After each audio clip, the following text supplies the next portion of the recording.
Welcome to the Demand Generation Club podcast, the first podcast exclusively dedicated to B2B demand generation secrets and best practices as shared by some of the top leaders in the industry. This podcast is brought to you by SaaS MQL, the account-based marketing agency based in Redwood City, California. They help venture-funded SaaS companies scale demand generation from target accounts. By combining intent data, automation, and a proven methodology, SaaS MQL can help your startup generate millions of dollars in sales opportunities within a few months. To learn more, go to saasmql.com.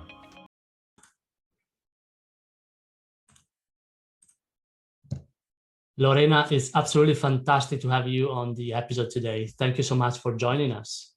Thank you, Franco. It's such an honor on my side. Thank you for having me here.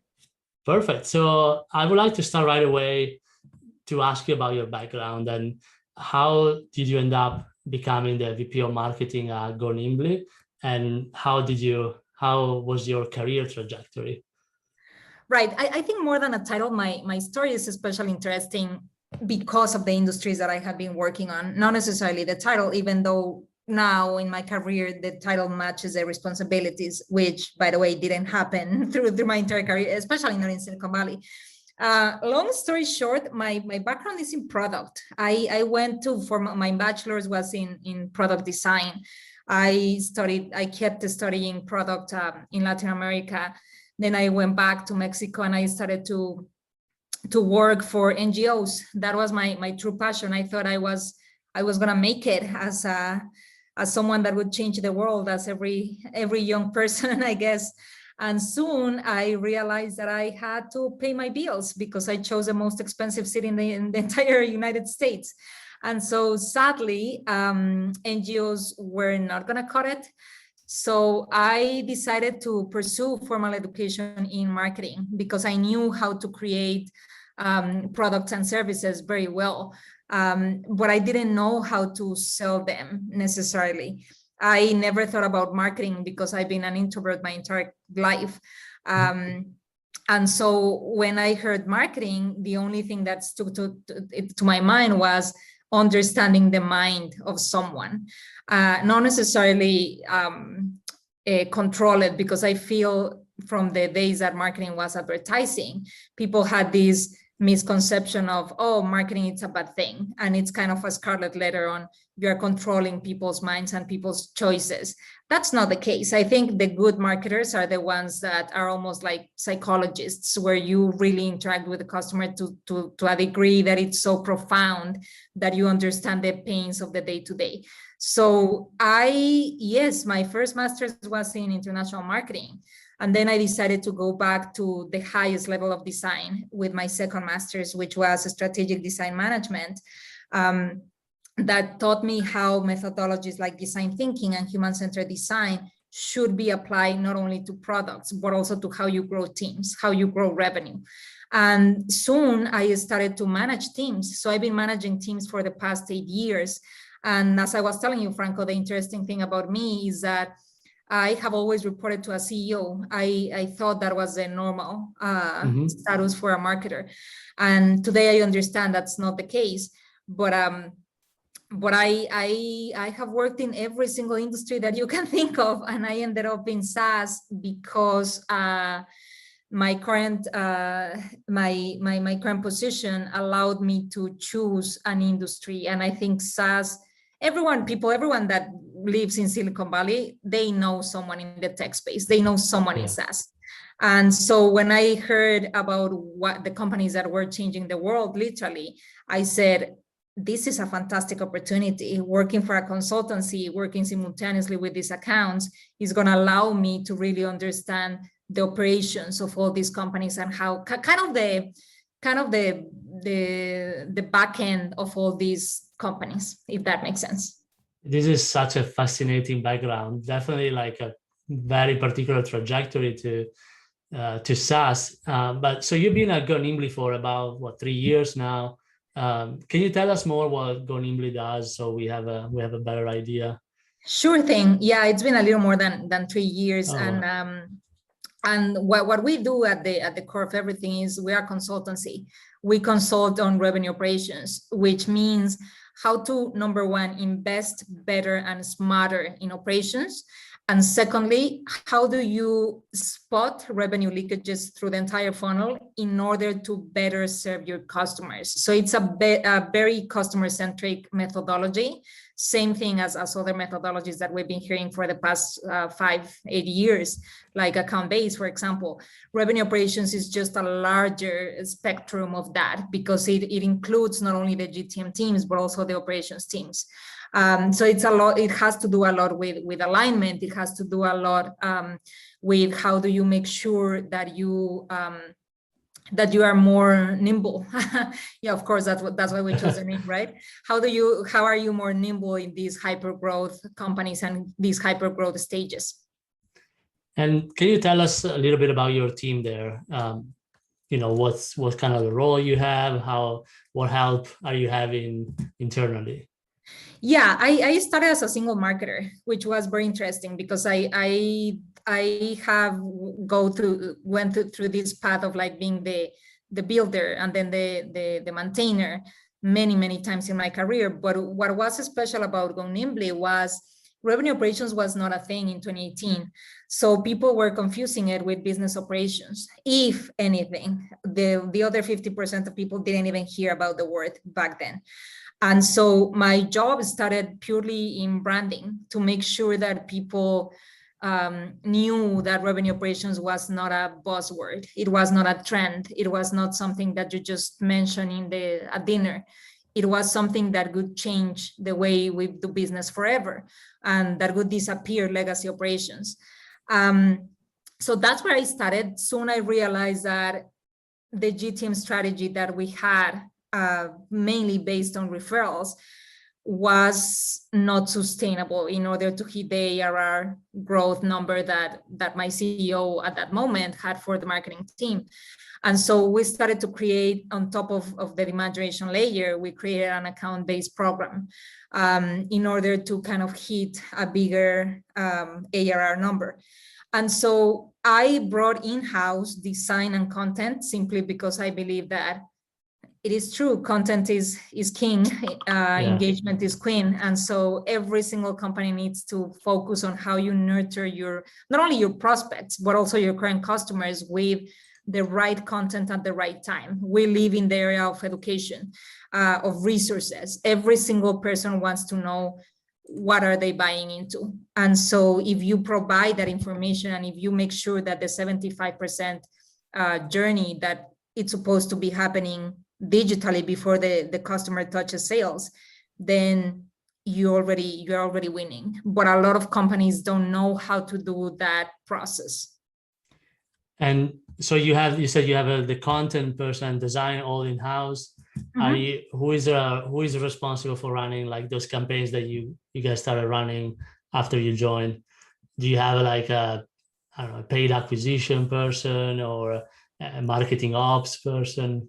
We do have our marketing ops because that's not my stronger suit, but paid acquisition, field marketing, partnerships, customer marketing, that's pretty much me still. Wow.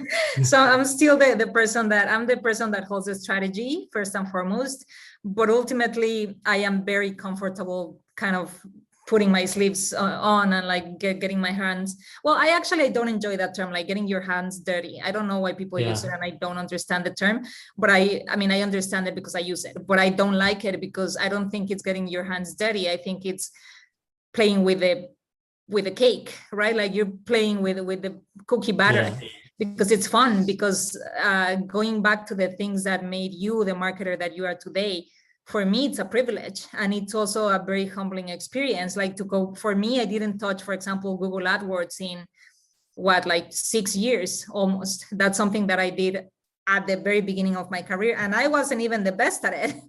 And so when the pandemic hit at Go Nimbly, I realized that most of our efforts needed to convert to digital, and we needed to make sure that paid acquisition was not only targeted with tools for account base, but it also needed to be bigger than that. So there I was going back to Google AdWords and kind of run paid acquisition by myself. And so you mentioned that events and field marketing was the big deal for you and Go Nimbly in general. How did you reallocate your budget and kind of shift your strategy once the pandemic hit? The budget, I don't think that was a problem. I know a lot of marketers struggle with how do I move the money. I don't think that's my case, because I am really good at spotting gaps and I know where to put the money. I am very good with money. So for me, it was, okay, if we're not investing in field, let's put everything towards targeted advertising, even more than what we were doing before. Between that and customer marketing, I think those were the two biggest investments that we moved around. But the challenging part was, how do you make sure that you are still relevant while not seeing people in person, especially with the nature of a business that it's a consultancy, because people want to see you, people want to spend time with you, people want to have a drink with you, have dinner, have whatever it is. And so the challenge was not really how to move the money, it was how to move the attention and how to grab it and maintain that attention. So for us, it was through our partners. We needed people that were doing special things, same as us in the space. So like the offer was twice as interesting as if it was only Go Nimbly.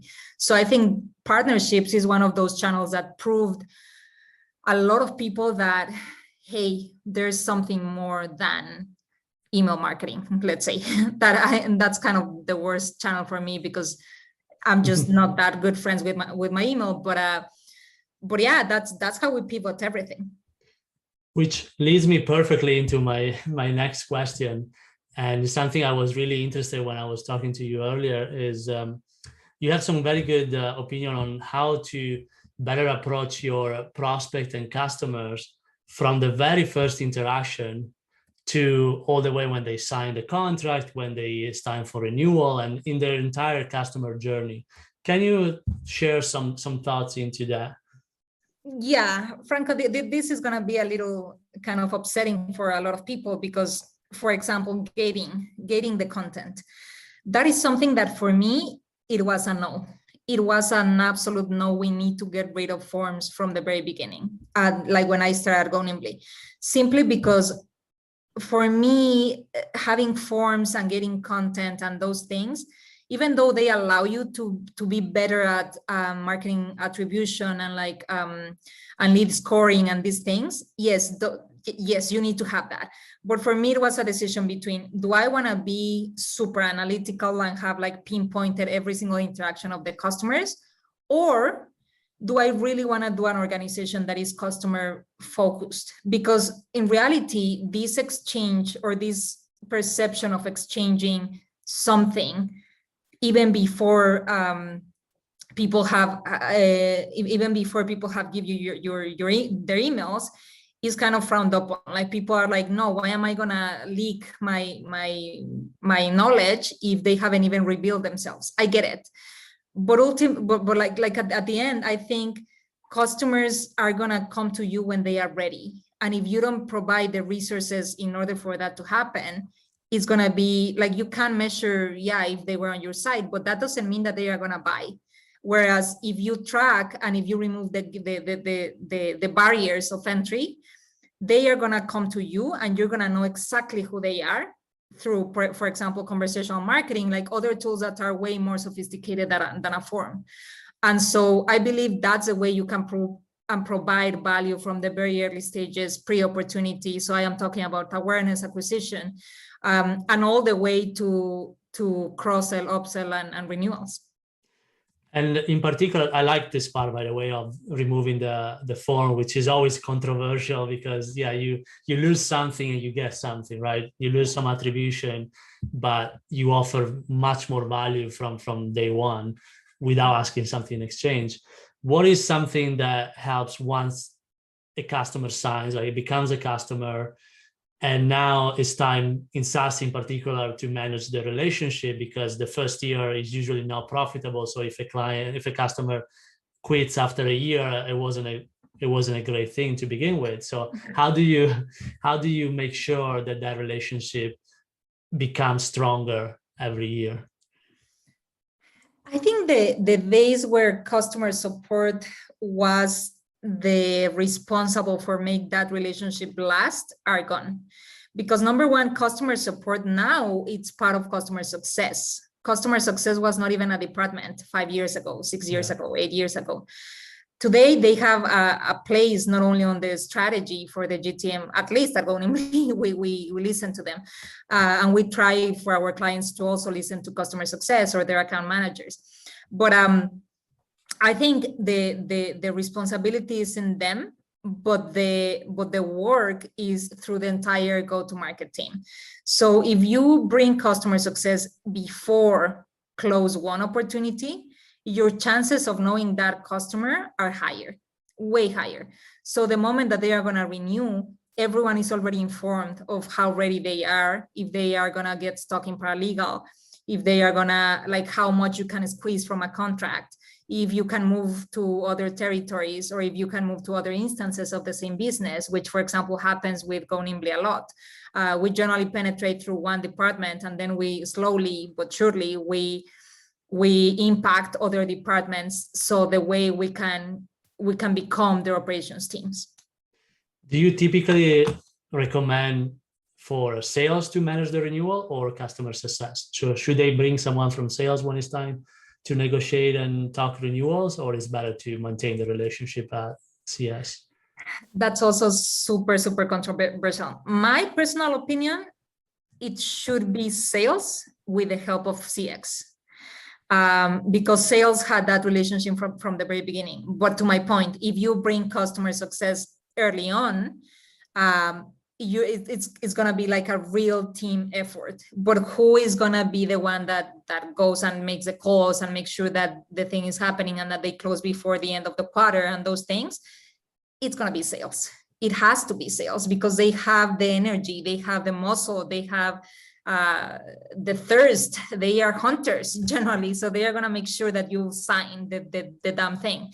Whereas customer success is going to be more like, is the implementation okay? Is it, are you talking to the right people? Are we kind of offering you the same thing that we were offering you a year ago and more? So it's a yes and. So it is sales, but I don't think it's a sales only activity. That's very good point. Another question on this is, you talk at the beginning, Go Nimbly helps spotting gap into the funnel. So how can you spot gap after the customer has signed? Like, what are some signals that will tell you, for example, that, it might not renew next year, or like, there are some opportunities to upsell? Like, is there any metrics or any signal that a company can look at to improve their customer success metrics or their renewal metrics? It can be, generally NPS scores are the ones that are gonna take the temperature on those.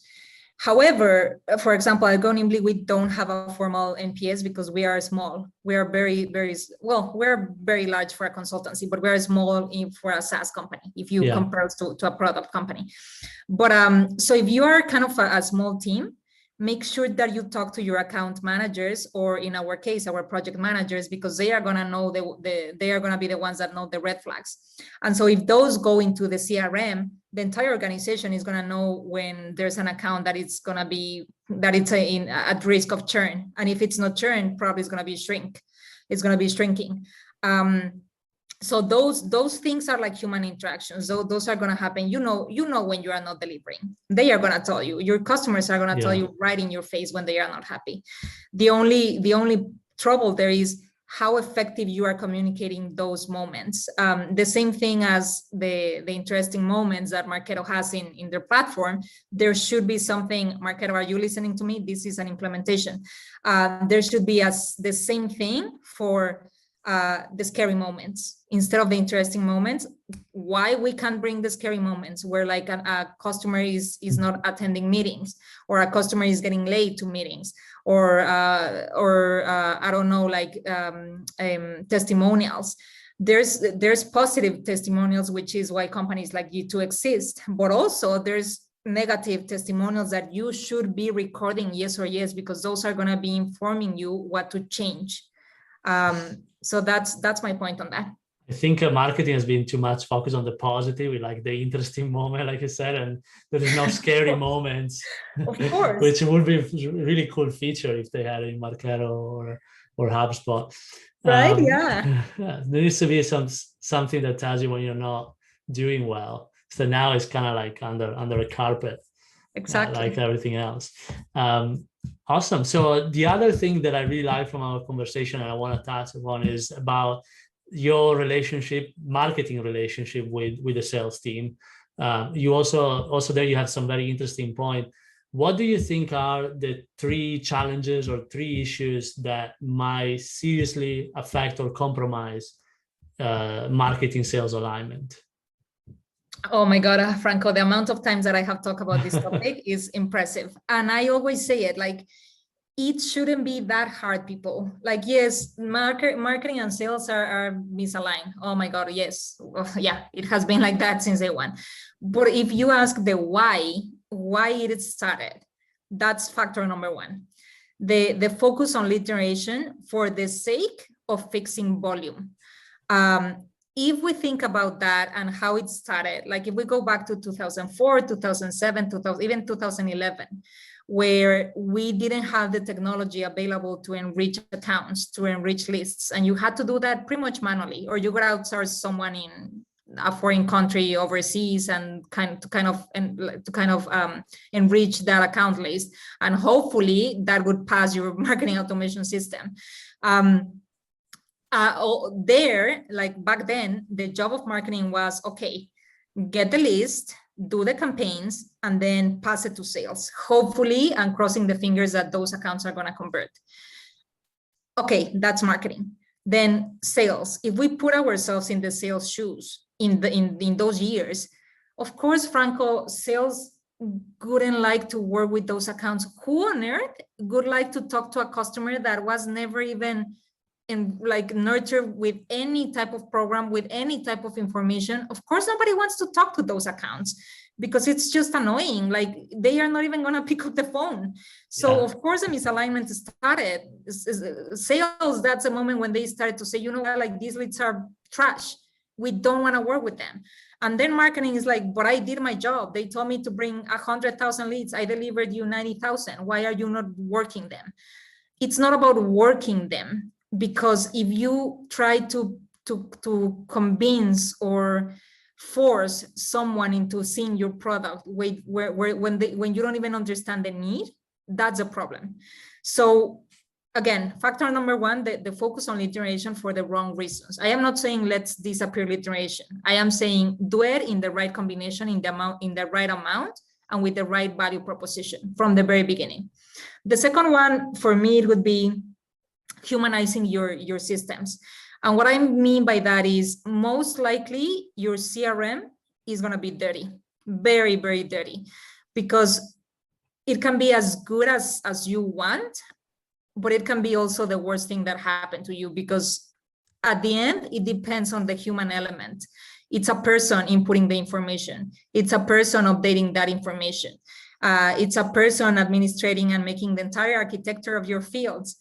So when you think about that, you need to really make sure that you're enabling the people that are interacting with your CRM. Most likely it's going to be sales.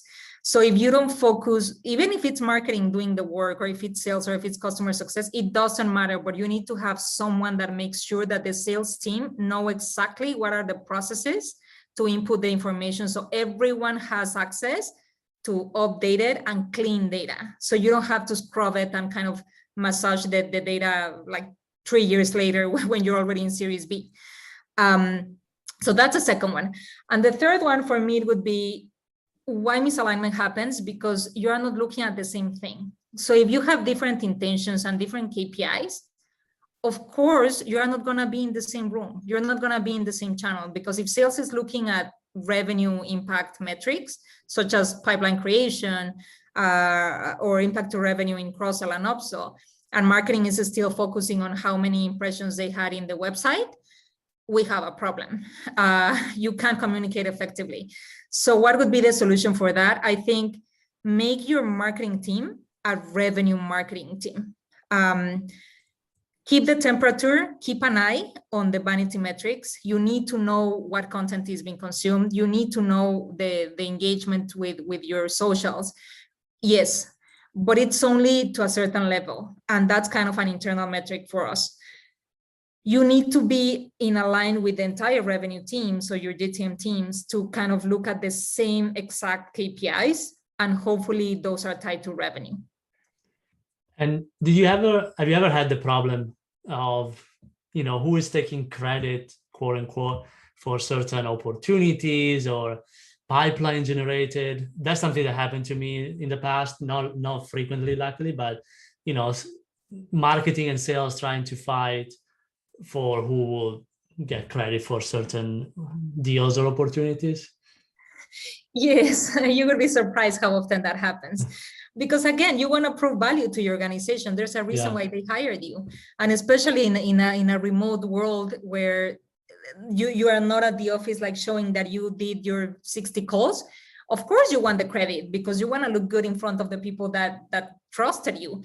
But ultimately, Franco, I don't think, again, that's not very customer centric. If you're focusing on what's your personal input in the team, the possibilities that you're going to be thinking about your customer are very, very big. And so my point there would be, if you start compensating the teams similarly, I'm not going to say equally because I don't think the work is equal, but if you find a sweet balance between how to compensate marketing and sales, where both of the departments feel that it's a fair exchange, I think no one is going to be pointing fingers, or no one is going to be looking for their own spotlight. That's what revenue operations is offering these days, an alignment that kind of looks at the customer first and then at the internal teams secondarily. That's awesome. That's a great point. That's something I've been struggling in the past, and I think you're absolutely right. It all depends on how you compensate and how you divide certain role and merits as well, because obviously everyone wants to take their own merit. That's awesome. So Lorena, this was absolutely a pleasure. Thank you so much for joining us today and for talking to us. Of course, it's been my pleasure. I love talking about these things because the more people understand revenue operations, trust me, it's going to be a better world for not only for the SaaS industry, but I feel like for every single business. Awesome. Thanks again, Lorena. Thank you.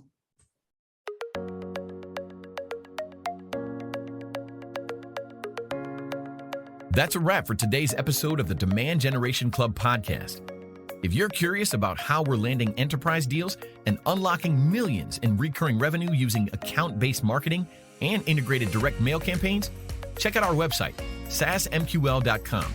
That's SAASMQL.com.